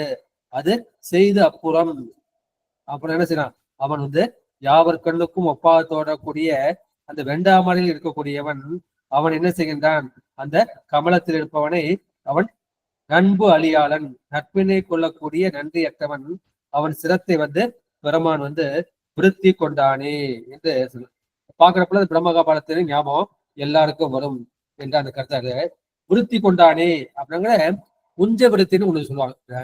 உஞ்ச விருத்தினா உங்க தெரு வழியா வந்து சாமி பத்தி பாடிக்கிட்டே போவாங்க, பிச்சைன்னு எதுவும் கேட்க மாட்டாங்க. அப்ப பார்க்கிற அந்த அடியார்கள், பெண் மக்கள் என்ன பண்ணுவாங்க, அவங்க காலில் வந்து தண்ணீர் ஊற்றி விழுந்து வணங்கி அந்த அரிசியை வந்து அவங்க என்ன செய்வாங்க, அங்க வச்சுட்டு அந்த பாத்திரத்துல பையில வந்து அவங்க வந்து போடுவாங்க. அதை வந்து உஞ்ச விருத்தின்னு சொல்லுவாங்க. நம்முடைய சமீபத்துல வந்து நம்முடைய தியாகராஜ திருவையாறுல வந்து இந்த மாதிரி உஞ்ச விருத்தி தான் பண்ணியிருந்தார். வந்து சாப்பாட்டுக்கு என்ன பண்ணுவாங்கன்னா பிச்சை எடுத்து தான் வாழ்வார். பிச்சை எடுக்கிறதுலாம் நமக்கு வந்து அந்த தன்முனைப்பு இருக்காது. அடுத்தவங்க போட பிச்சை தான் நான் வாழ்ந்துகிட்டு இருக்கேன் என்கிட்ட அந்த அடக்கம் வந்து வரும். அதுக்காக உஞ்ச விருத்தியை வந்து அந்த ஞானிகள் வந்து மேற்கொள்வது. இதுதான் வந்து இப்ப ஏற்கனவே அந்த பாட்டுல பாத்துக்க இல்லையா, பறந்து 7 உலகம் படைத்த பிரானை இறந்துன்னு என்பர். பெருமான் வந்து இறந்து போய் பிச்சை எடுத்து சாப்பிட்றானே அப்படின்னு சொல்லுவாங்க. எற்றுக்கு இறக்கம், பெருமான் வந்து எதுக்காக வந்து இறப்பாரு அப்படின்னா, நிரந்தரமாய் தன்னை நினையும் அடியாரை. நம்ம என்ன செய்யணும், பெருமானை வந்து எவ்வளவு தூரம் நினைக்கிறோமோ அவ்வளவுக்குதான் நம்முடைய ஆன்மா வந்து முன்னேறும். என்ன செய்யணும், இப்ப நான் வந்து ஒரு நாளைக்கு வந்து 1 மணி நேரம் பண்றேன், 2 மணி நேரம், 3 மணி நேரம், 4 மணி நேரம், 24 மணி நேரம் என்ன செய்யணும், இந்த பெருமானை பற்றியே நினைத்து கொண்டே இருக்க வேண்டும். நான் இப்ப இல்ல இடத்துல இருக்கேன், என்னால அந்த மாதிரி செய்ய முடியும்னா செய்ய முடியாது. அதை செய்ய முடியாம இருக்கப்ப நான் என்ன பண்ணணும் அப்படின்னா, இறந்துண்டு நிரந்தரமாய் தன்னை நினையும்படியாரை இறந்துண்டு தன்கலல் எட்ட செய்தானே. உனக்கு என்னப்பா வேணும், இந்த வயிற்றுக்கு ஒரு 3 படி அன்னம் வேணும், அது போய் நினைக்குது, பிச்சை எடுத்து சாப்பிட்டுக்கிட்டு எப்போதும் நினைச்சுக்கிட்டே இரு. அதுக்கு உதாரணமா நானே இருக்கேன். பெருமான் வந்து அதை செயல்படுத்தி காண்பிக்கின்றான். நானே வந்து பிச்சை எடுத்தான் சாப்பிடுகின்றேன், நீங்களே பிச்சை எடுத்தா சில இந்த வயிற்றுப்பட்டுதான் நம்ம அங்கேயும் போறோம். நம்ம வயிற்றுப்பட்டுக, நம்ம பொட்டாட்டி பிள்ளைங்க வயிற்றுப்பாட்டுக, அதுக்காக போறோம். எனவே இந்த வயிற்றுப்பாட்டுகள் விட்டுட்டோம்னா என்ன செய்யும், இப்ப சிவன் தான் இருக்கும், சிவனை நினைச்சுக்கிட்டே இருக்கலாம், சந்தோஷமா இருக்கலாம். ஓகே, வினை வந்து ஏறாது, வினை எல்லாம் கழியும். பெருமானை நினைச்சு அது சந்தோஷப்படலாம் அப்படிங்கிறத எந்த ருசியரா இவரு பாடுவார், தியாகராஜர் தான். என்ன செய்வாரு, ராமா எந்த ருசிரா எந்த ருசிரா, ராமாவும் நாமத்தை நான் சொல்லிட்டே இருக்கேன், அது எவ்வளவு ருசியா இருக்கு எவ்வளவு ருசியா இருக்குன்ட்டு அந்த நாமத்தோட ருசி வந்து அவருக்கு தெரியுது. அந்த சிவாய நமச்சிவாயத்தோட அந்த ருசி வந்து நமக்கு தெரியுது, ஆனா நமக்கு வந்து தெரியல. ஆனா திருமூலருக்கு வந்து தெரிஞ்சுக்கிறேன், நன்று கண்டே நமச்சிவாய பழம் தின்று கண்டால் அது தித்திருக்கும் தானே. ஏன்னா அவரு 3000 வருஷமா வந்து நமச்சிவாய பழத்தை சாப்பிட்டுக்கிட்டே இருக்காரு. அத ருசி அவருக்கு தெரியுது, நமக்கு என்ன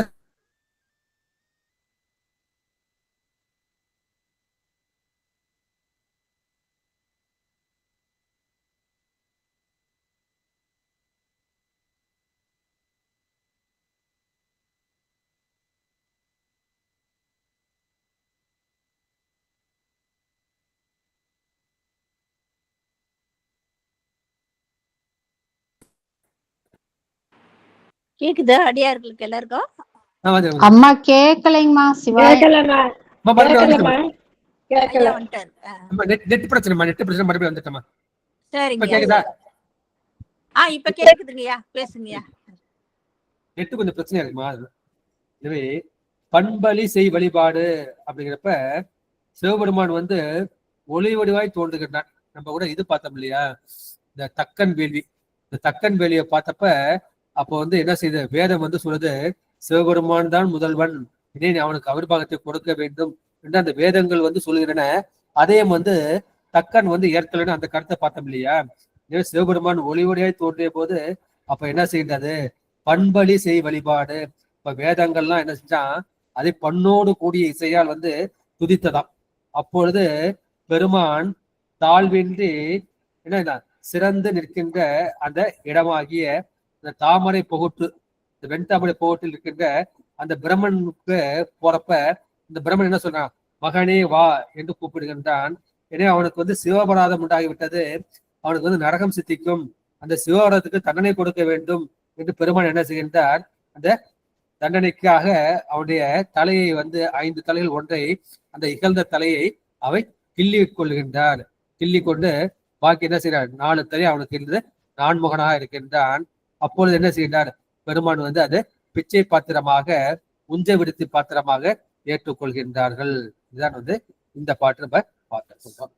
அடுத்து வந்து 6வது தலைப்பு சக்கரப்பேர்.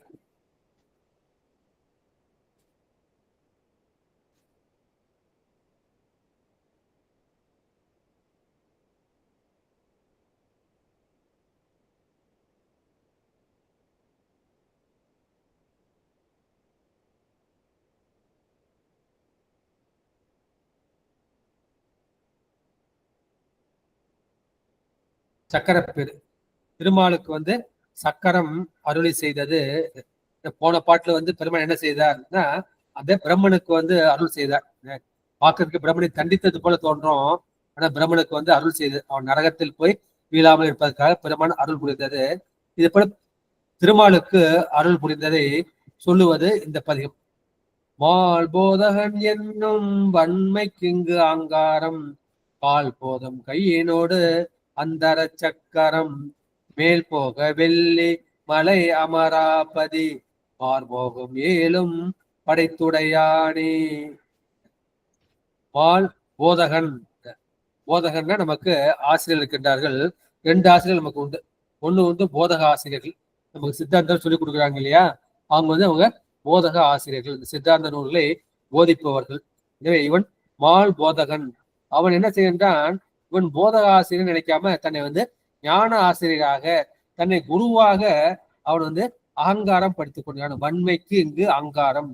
எனவே திருமால் நான் தான் எல்லோருக்கும் குரு என்கின்ற அந்த வன்மையால் அகங்காரத்தை வெளிப்படுத்திய அந்த காலத்து கால் போதம் கையினோடு அந்த சக்கரம். அப்ப கையில என்ன இருந்ததுன்னா அந்த சக்கரப்படை, அது பெருமான் கொடுத்ததுதான். அதை அவர் வந்து மறந்து போய்விடுகின்றார்.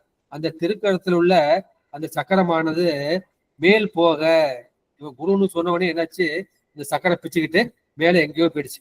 மேல் போக வெள்ளிமலை அமராபதி, எங்க போச்சு மேல, நான் சொன்ன மாதிரி அந்த 7 உலகத்தையும் தாண்டி போடும். பூலோகம், போலோகம், சோலோகம், மகாலோகம், ஜனலோகம், தபலோகம், சத்தியலோகம், பிரம்மலோகம், விஷ்ணுலோகம், ருத்ரலோகம், அப்புறம் மகேஸ்வரலோகம், சதாசிவலோகம், சக்திலோகம், சிவலோகம் எல்லாத்தையும் தாண்டி மறைஞ்சு போச்சு. போக வெள்ளிமலை அமராபதி, அந்த வெள்ளிமலையாகிய அந்த மேருமலையில் அமராபதி, அமரர்களுக்கு தலைவான அந்த சிவபெருமான் பார்போகம் ஏழும் படைத்துடைத்தானே. அவன் தான் இந்த எல்லா உலகத்தையும் படைத்தவன், இந்த 7 உலகத்தையும் படைத்தவன் தான் அவன். இவனை வந்து நான் குருன்னு சொன்ன அந்த ஒரு வார்த்தைக்காக அவன் கையில் இருந்த அந்த சக்கரம் வந்து மேலே சென்று மறைந்து விட்டது என்று சொல்கின்றார்கள். எனவே போதகன் என்பது அவரது உபதேச குரு. இப்ப வைஷ்ணவர்கள்லாம் திருமால் தான் குருவா இருக்காரு. எனவே அவர் வந்து உபதேச குருல வந்து அது ஒன்னா இருக்கின்றாரு. அந்த திருமால், இந்திரன், பிரம்மன், உபமன்யு, நந்தி தேவர் இவர்கள்லாம் வந்து உபதேச குருவாக இருக்கின்றார்கள். ஞான ஆசிரியராக இருப்பது வந்து நம்முடைய சிவபெருமான் தான் என்ற கருத்தை வந்து இந்த பாட்டுல வந்து இவர் சொல்லியிருக்கின்றார்கள். ஆங்காரம் கால் போது, ஆங்காரத்தை, அந்த அகங்காரத்தை கால் போது வெளிப்படுத்திய போது, காணுதல்னா வெளிப்படுத்துவது. அப்பொழுது அங்கையனோடு அந்தர சக்கரம், அவனுடைய அங்கை, அந்த கையை விட்டு பிரியாத அந்த மேலான சக்கரம் என்ன செய்த அந்தரம், அது சக்கரம் மேல் போக, ஏழ்பாரம் போக, அந்த ஆபதி, அந்த ஆன்மாக்கு தலைவனாக இந்த சிவபெருமான் தான் எல்லோருக்கும் தலைவன் என்பதை அவன் உணர்ந்து கொண்டான் என்பதை இந்த முதல் பாட்டை வந்து சொல்லியிருக்கின்றார்கள். எனவே அந்த பிரமதேவனுக்கு சிரமடைந்து அருள் செய்தான் பெருமன், அது மரக்கருணை. ஆனா திருமாலுக்கு செய்து வந்து அறக்கருணை. அவன் செய்த பூஜைக்கு வழிபாடாக கொடுத்தது அந்த சக்கரம். அவனுக்கு சக்கரம் அளித்ததை 4 மந்திரங்களால் சொல்கின்றார்கள். எனவே இந்த திருமால் வந்து அந்த அறத்தை அறிவுறுத்தும் ஆசிரியன் என்னும் அந்த சிறப்பை நிலைநிறுத்தல் பொருட்டு என்ன செய்கின்றார்கள், அவன் தன்னுடைய அகங்காரத்தை வெளிப்பட செய்த பொழுது அவன் கையில் இருந்த அந்த சக்கரப்படை. இதுக்கு அருணை வடிவேல் முதலாளி எப்படி அர்த்தம் சொல்றாருன்னா, வால் போதகன் திருமால் அந்த உலகத்துக்கு காக்கிற கடவுள் இல்லையா, அந்த அறத்தை அறிவுறுத்தக்கூடிய அந்த ஆசிரியனாக இருக்கின்றான். அவன் அந்த உலகத்திலே நிலைப்படுத்த வேண்டும். அப்பொழுது என்ன செய்கின்றான், அவனை எதிர்த்து அந்த அசுரர்கள் வருகின்றார்கள். அந்த சக்கரப்படையை என்ன செய்கின்றான், அவன் அந்த அகந்திருத்தவன் யார் அவனை எதிர்த்து வருகின்றார்களோ அவன் மேல் சென்று அதை அழித்து என்ன செய்ய மறுபடியும் திரும்ப அவன் கைக்கு வரும். திரும்ப அவன் கைக்கு நிலைநிறுத்தும்படி அது செய்தது யார் ஆனா, அது வெள்ளிமலையில் என்கிற திருக்கையிலையில் வீட்டிருக்கின்ற அந்த சிவபெருமான் தான். அவன்தான் பார்போகம் ஏழும். அவன் அந்த 7 உலகத்தையும் அந்த 7 உலகத்துக்கு உண்டான அந்த உயிர்களுக்கு அந்த இன்பத்தையும் போகத்தையும் அவன் தான் படைத்து அவர்களுக்கு கொடுத்திருக்கின்றான் என்று அந்த கருத்தை இவர் அருணை வடிவேல் சொல்லியிருக்கின்றார்கள். எனவே அந்த 7 பார்போகமும் படைத்து 7 உலகத்தையும் படைத்து அங்குண்டான தனுகரண போனபோகங்களை படைத்து அவற்றை நிலைநிறுத்தவன் நம்முடைய பெருமான் தான். அவன் தான் சக்கரம் மேற்போக, சக்கரம் போய் எதிரி மேல போகணும் அப்படின்னு என்ன பண்ணும், அதுக்கு பெருமான் தான் அருள் செய்ய வேண்டும் என்ற அந்த கருத்தை இவர் அறிவுறுத்துகின்றார்கள் சொல்கிறார்கள். இது உங்களுக்கு எல்லாம் தெரிஞ்ச கதை தான், எப்படி அவருக்கு அந்த சக்கரம் கிடைத்தது. இது கந்த புராணத்திலையும் சொல்லப்பட்டிருக்கின்றது, காஞ்சி புராணத்திலையும் சொல்லப்பட்டிருக்கின்றது. இந்த திருவாசகத்திலையும் 2 பாட்டு சொல்லியிருக்காரு. சலமுடைய சலந்தரன் தன் உடல் தடிந்த நல்லாளி நலமுடைய நாரணனுக்கு அன்று அருளியவாறு எண்ணேடி நலமுடைய நாரணன் தன் நயனம் இடந்து அரணடிக்கு அலராக இடாளி அருளன்கான் சாலடோ. இந்த சலந்தரன் ஒரு அசுரன் வாரான், அவன் போருக்கு வாரான். அந்த போருக்கு பெருமான் என்ன செய்கிறார், ஒரு சக்கரத்தை படைத்து கொடுத்து இன்னும் தூக்கி தலையில வச்சுக்கணும்னு சொல்றாரு. தூக்கி தலையில வச்சுன்னா செய்து அவன் உடலை அது அழித்துகின்றது. அதான் சலமுடைய சலந்தரன் உடல் தடிந்த நல்லாளி. அதை என்ன செய்கின்றார், நம்முடைய நாராயணன் கேட்கின்றார், பெருமானே உலகத்தை காக்க வேண்டும், அசுரர்களை அழிக்க வேண்டும், எனக்கு என்ன செய்யணும், எனக்கு அந்த சக்கரத்தை கொடுக்க வேண்டும் அப்படின்னா நீ சிவபூஜை செய்தால் உனக்கு கிடைக்கும் என்று சொல்லுகின்றார்கள். அதே மாதிரி சிவபூஜை செய்யும் போது 1000 தாமரை மலர்கள் 1 மலர் குறைகின்றது.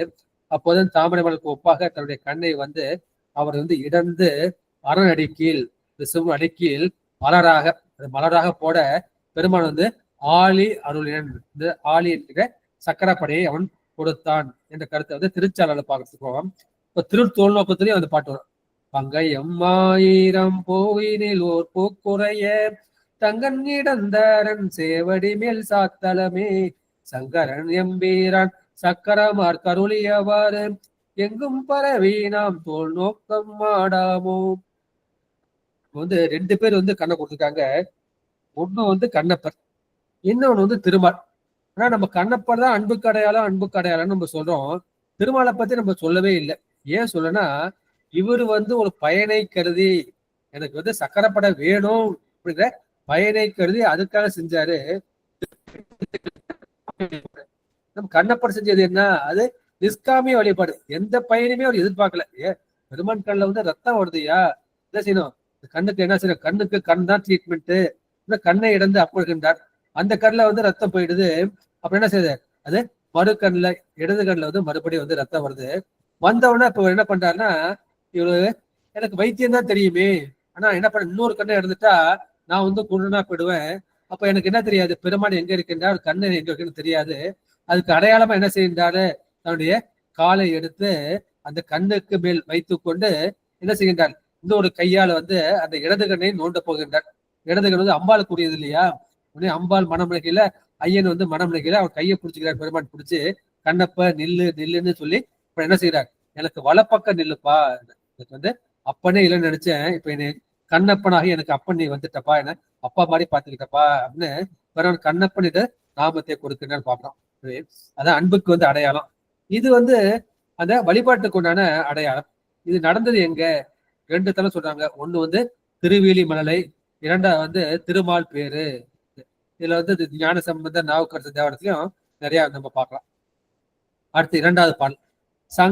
சக்கரம் பெற்று நல் தாமோதரன் தானும் சக்கரம் தன்னை தரிக்க ஒண்ணாமையால் மிக்கரன் தன்னை விருப்புடன் அர்ச்சிக்க தக்கனல் சக்தியை தான் கூறு செய்ததே. சக்கரம் பெற்று நல் தாமோதரன். தாமம்னா வந்து கயிறை குறிக்கும், உதரம்ங்கிறது இந்த வயிற்றை வந்து குறிக்கும்.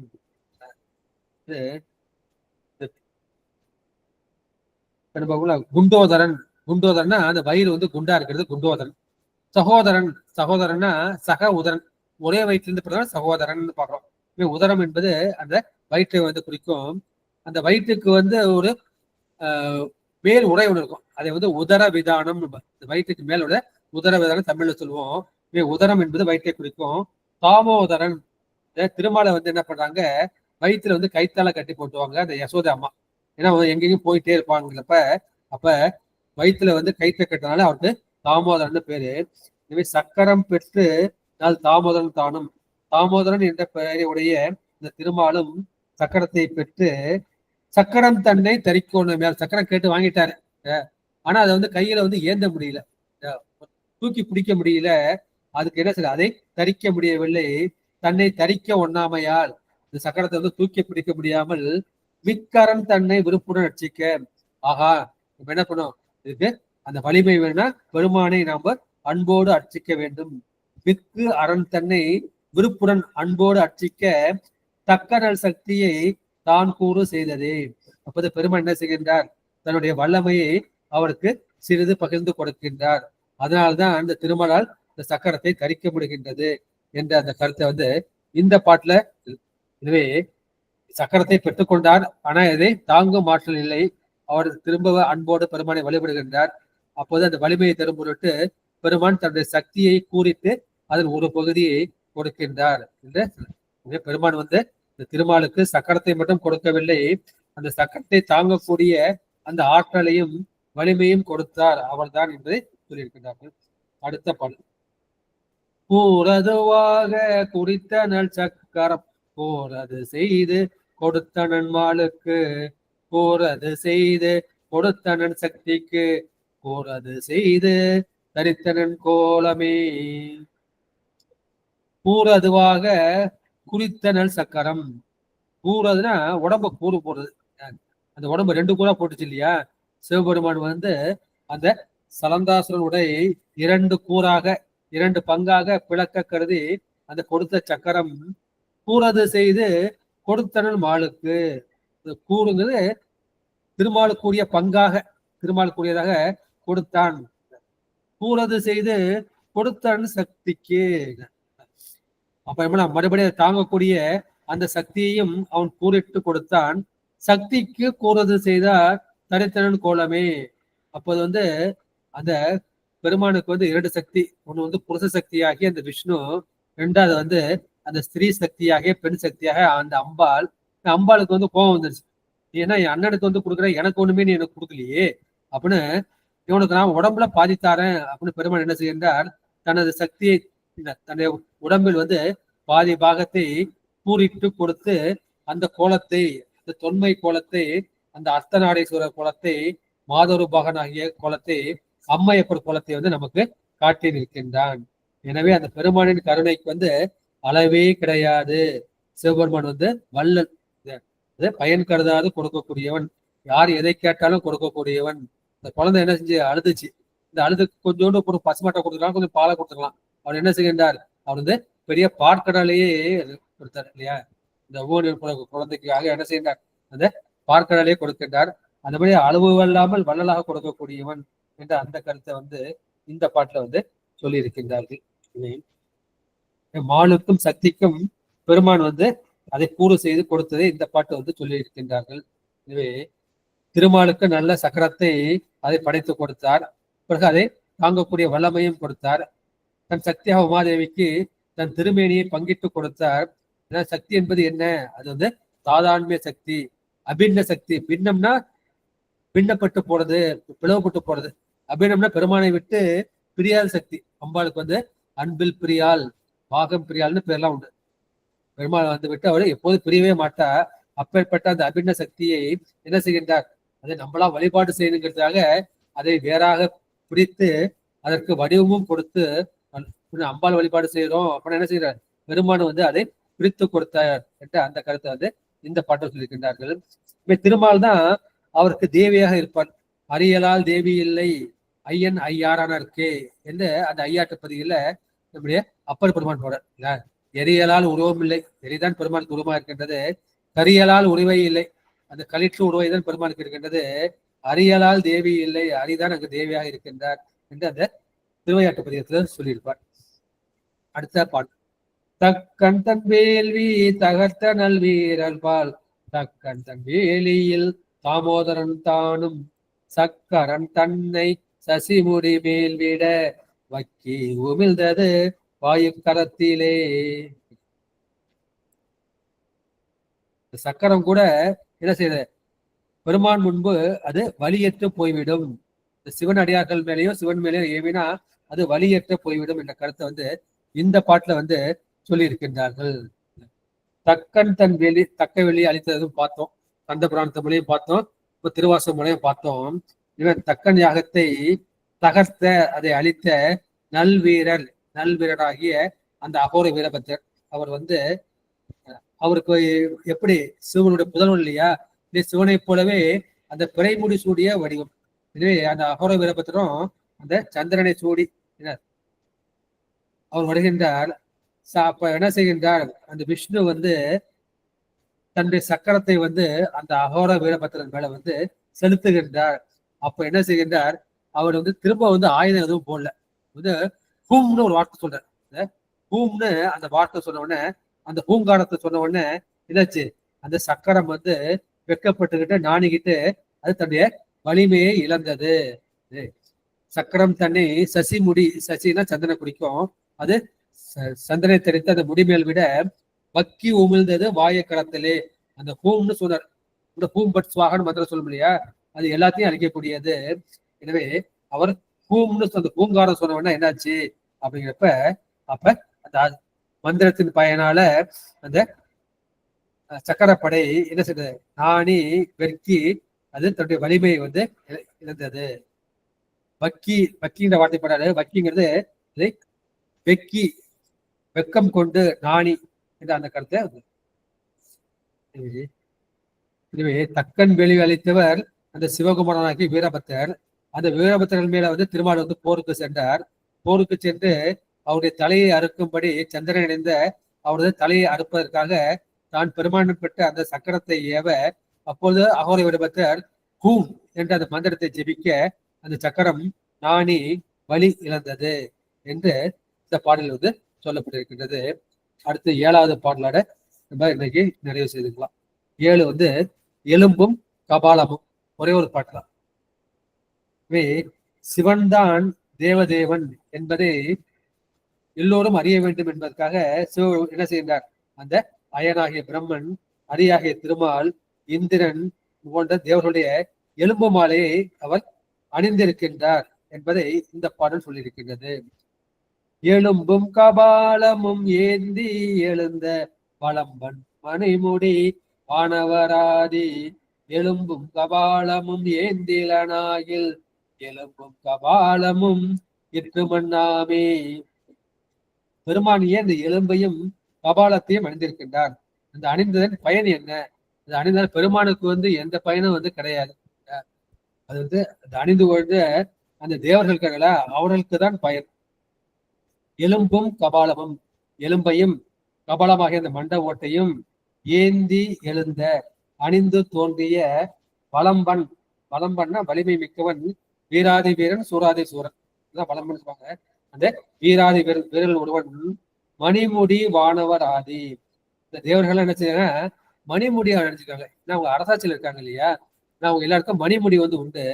அந்த மணிமுடியை அணிந்த வானவர் ஆதி, அந்த அணிந்த தேவர்களுக்கெல்லாம் அவன்தான் ஆதி, அவன்தான் முதல்வனாக இருக்கின்றான், முதற்கடவாக இருக்கின்றான். அவன் எலும்பும் கபாலமும் ஏந்திரன் ஆகில், அந்த எலும்பையும் கபாலத்தையும் அவன் அணியாவிட்டால் என்ன செய்யும், அவை இற்று மண்ணாமே, அது மண்ணோடு மண்ணா போயிடும். எனவே அது சிவன் அணிந்தமையால் என்ன செய்து, அது பெருமானோடு இருப்பதால் அவை அது ஊழி காலத்திலும் அழியாமல் இருக்கின்றது. எனவே ஊழி காலத்திலும் அதை அழியாமல் இருக்கின்றது. மறுபடி என்ன செய்கின்றார்கள், புனருற்பம் செய்யும் போது பெருமான் அவர்களை படைக்கின்றார். எனவே அந்த தேவர்கள் நிலையாதவர்கள், நிலையற்றவர்கள், பெருமான் ஒருவன் தான் நிலைத்தவன். அப்போ என்ன செய்யணும், இவர்கள் போய் அந்த தேவர்கள் பெருமானோட ஒட்டி கொள்கின்றார்கள். எட்டுக்கொண்டார் தம்மை ஒட்டி கொண்டேன் பார்த்தோம்னா இந்த தேவர்கள் வந்து அந்த எலும்பும் கபாலமாக இருந்து கொண்டு ஒட்டி கொண்டு நிற்கின்றார்கள். அவர்கள் வந்து தலைவனை தலைப்பட்டு வணங்கி வழிபட்டு உய்ந்தார்கள் என்ற கருத்தை இந்த பாட்டை சொல்லிக்கின்றார்கள்.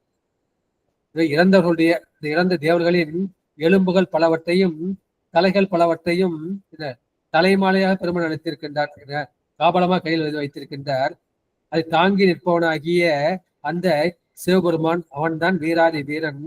அவன் காட்சியளிக்கின்ற அந்த வெற்றிப்பாடு எது? அவன் வானவராதி தேவர் பலர்களுக்கும் அவன்தான் முதல்வனாக இருக்கின்றான் என்பதை விளக்கும். அவன் அவற்றை தாங்காது ஒளிந்தால் என்ன செய்யும்? அவை உலகில் நிலை பெறாது அழிந்து ஒளியும். அது மண்ணோடு மண்ணாக இற்று போய்விடும் என்ற அந்த கருத்தை வந்து இதான் சிவபெருமான் வந்து இறந்த தேவர்களின் எலும்புகள் பலவற்றையும் அந்த பிரம்மர்களது தலைகளையும் மாலையாக கொத்து அணிந்திருக்கின்றார். அப்போது அந்த பிரம்ம விஷ்ணுடைய அந்த எலும்பு கூட்டை தான் கங்காலம் சொன்னாங்க. அந்த கங்காலத்தை வந்து தோல் மேலே சுமந்தும் நிற்கின்றான். தலைமாலையா அணிந்திருக்கின்றார், கழுத்து மாலையா அணிந்திருக்கிறார், மார்பு மாலையா அணிந்திருக்கின்றாரு. தோல் மேலும் சுமந்து நிற்கின்றார்கள். ஏன்னா அவர்கள் வினைவயத்தால் வந்து பிறந்து இறக்கின்ற பசு கூட்டத்தை சார்ந்தவர்கள். பெருமான் அவன் பதி, அவனுக்கு பிறப்பு இறப்பு என்று எதுவும் கிடையாது. அவன்தான் அனைத்து ஊர்களுக்கும் பந்தத்தையும் கொடுக்கின்றான், வீட்டையும் கொடுக்கின்றான். இதான் வந்து பந்தமும் வீடும் படைப்பும் கண்க. பந்தமும் வீடும் ஆயினார்க்கு என்று நம்ம பார்த்துக்கோம் இல்லையா? இதை வந்து நம்முடைய திருச்சாளர்ல பார்த்துக்கோம். திருச்சாளர் எழுதுனா, நங்காயிதென்னதவம் நரம்போடு எலும்பணிந்து கங்காலம் தோல் மேலே காதலித்தான் காணேடி கங்காலம் மாமாக்கீழ் காலாந்தர் அத்திருவர் தம் காலம் செய்ய தரித்திரன் காந்தாளேலோ. பிரம்மன் காலம் முடிஞ்சு போச்சு, விஷ்ணுவோட காலம் முடிஞ்சு போச்சு. அவர்கள் காலம் முடிஞ்சவன் என்ன செய்கின்றார்? பெருமான் வந்து அவற்றை கங்காலமாக அவர் அணிந்திருக்கின்றார். தோல் மேலே காதலித்தார். பெருமான் எதை செஞ்சாலும் விருப்பத்தோட செய்தார். காதலித்தான்னு சொல்றாரு இல்லையா? அந்த மாதிரி விருப்பத்தோட செய்தார். ஆழந்தான் உகந்து அமுது செய்தானே, அந்த ஆழகாலத்த விஷயத்தையே பெருமாள் அவன் உகந்து மகிழ்ச்சியோடு அமுது செய்தான்னு சொல்லுவாங்க. இதை வந்து நம்முடைய அப்பர் பெருமானும் வந்து பாடுவார். இது உங்க எல்லாருக்கும் தெரிஞ்சப்படுதான். 100 கோடி பிரம்மர்கள் ஒந்தினர். பிரம்மர்கள் வந்து 100 கோடி பேர் அவர்கள் இறந்து போய்விட்டார்கள். 6 கோடி நாராயணர் அங்கனே. எனவே 6 கோடி திருமால்கள் அவர்களும் இறந்து போய்விட்டார்கள். 7 கங்கை மணல் எண்ணில் இந்திரர். இப்ப இந்திரன் கணக்கு என்ன? இந்த கங்கை மணல் என்னன்னா வச்சுங்க, அது எப்படியோ அந்த மாதிரி எண்ணில்லாத அந்த இந்திரர்கள். அப்போது ஈரில்லாதவன் ஈசன் ஒருவனே. பிரம்மன் செத்து போயிடுவான், நாராயணன் இறந்து விடுவான், இந்திரர்களும் இறந்து போயிடுவார்கள். அப்போது ஈரில்லாதவன், இறப்பு இல்லாதவன், முடிவு இல்லாதவன் அந்த ஈசன் ஒருவனே என்று சொல்லியிருக்கின்றார்கள். இந்த சித்தாந்தத்துல என்ன சொல்றாங்கன்னா, இந்த பிரபஞ்சத்தை வந்து காரண பிரபஞ்சம், காரிய பிரபஞ்சம்னு சொல்லியிருக்காங்க. இந்த எலும்பையும் தலையையும் அணிந்த கோலம் அது என்னது? அது காரிய பிரபஞ்சத்தை தாங்கி நிற்கின்றான் என்று சொல்லுகிறார்கள். இப்ப பெருமாள் இப்ப சாம்பலை பூசிருக்காரு அப்படின்னா, சாம்பல் வந்து அது காரண பிரபஞ்சத்தை இருக்கிறது. ஏன்னா காரிய பிரபஞ்சத்துக்கு வந்து நாமும் ரூபம் இருக்கும், அந்த காரண பிரபஞ்சத்துக்கு வந்து நாம ரூபம் வந்து இருக்காது. எனவே எலும்பையும் தலையையும் கபாலத்தையும் அணிந்த கோலம் வந்து காரிய பிரபஞ்சத்தை தாங்கி நிற்பது. அப்ப சாம்பலை அணிவது காரண பிரபஞ்சத்தை தாங்கி நிற்பது. எனவே பெருமான் வந்து அந்த கங்காலத்தை ஏந்தி நிற்கின்ற அந்த கோலம் இல்லையா, அதை காயாரோகணம் என்று சொல்வார்கள். நாகை காரோணம் அது மாதிரி சொல்லுவாங்களா, இந்த காயாரோகணம் தான் கட்டத்துல காரோணம் என மறைவிட்டது. எனவே அவர் சிவபெருமான் வந்து எலும்பு கபாலம் அணிந்த அந்த தோற்றத்தை உயர்ந்தவன் என்ற அந்த கருத்தை சொல்லிவிட்டு இன்றைய திருமந்திர சிந்தனையை வந்து நான் நிறைவு செய்கிறேன். அடுத்த வாரத்துல வந்து அடிமுடி திரளுக்கு வந்து போகலாம். அடியார் மக்கள் தங்களுடைய கருத்துக்களை வந்து பதிவு செய்யலாம், ஐயங்களை வந்து கேட்கலாம்.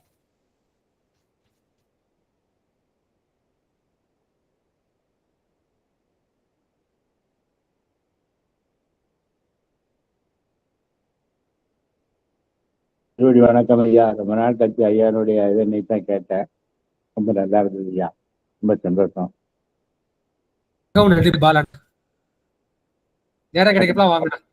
என்னன்னா நேரம் கிடைக்கப்பலாம் வந்து கலந்துக்க. திங்கக்கிழமை திங்கக்கிழமை அப்படியே கிடைக்கும் போது வந்து நான் பார்த்துட்டே இருந்தேன், உடனே பார்த்துட்டேன். நன்றிங்கண்ணா. சிவாய நம.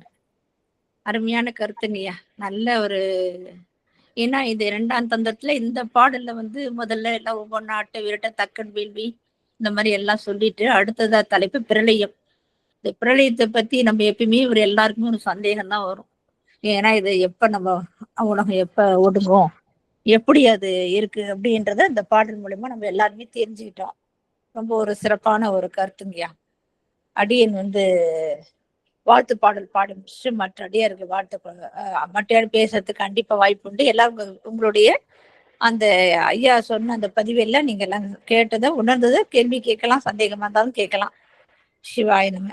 ஆறிரு தடந்தோல் வாழ்க, அருமுகம் வாழ்க, வேற்பை ஊறு செய்த நிவேல் வாழ்க, கொக்குடம் வாழ்க, செல்பேல் ஏரிய மங்கை வாழ்க, யானை தன் அணங்கு வாழ்க, மாறிலா வள்ளி வாழ்க, வாழ்க சீரடியார் எல்லாம் மாறிலா வள்ளி வாழ்க, வாழ்க சீரடியார் எல்லாம் வான்மிகில் வழாது பெய்க, மடி வளம் சுரக்க மன்னன் கோன்முறை அரசு செய்க, குறைவிலாது உயிர்கள் வாழ்க, நான்மறை அறங்கள் ஓங்க, நல்தவம் வேள்வி மல்க, மேன்மைக்குள் சைவ நீதி விளங்குக உலகம் எல்லாம் மேன்மைக்குள் சைவ நீதி விளங்குக உலகம் எல்லாம்.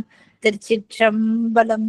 அனைத்தடியார் திருவடி தாமரை சென்னிமேல் சுற்றி வணங்குகிறேன். சிவாய நம. திருச்சிற்றம்பலம். அடியார்கள் வந்து வேலம்மாள் நீங்க பேசுங்க. சொன்னீங்கல்ல போன முறை பெரியவங்களா இருக்கணும் எதுக்குன்னு, இன்னைக்கு நீங்க பேசுங்க, பேசுறேன். சிவாய நம. அம்மா அம்மா திருச்சிற்றம்பலங்கம்மா, திருவடி வணக்கங்கம்மா. நீங்க நிறைய கருத்து சொல்லுவீங்கம்மா, நான் கொஞ்சம் தான் சொல்லுவேன். சிவசிவா சிவசிவா. நீங்க தான் நிறைய சொல்லுவீங்க, நாங்களா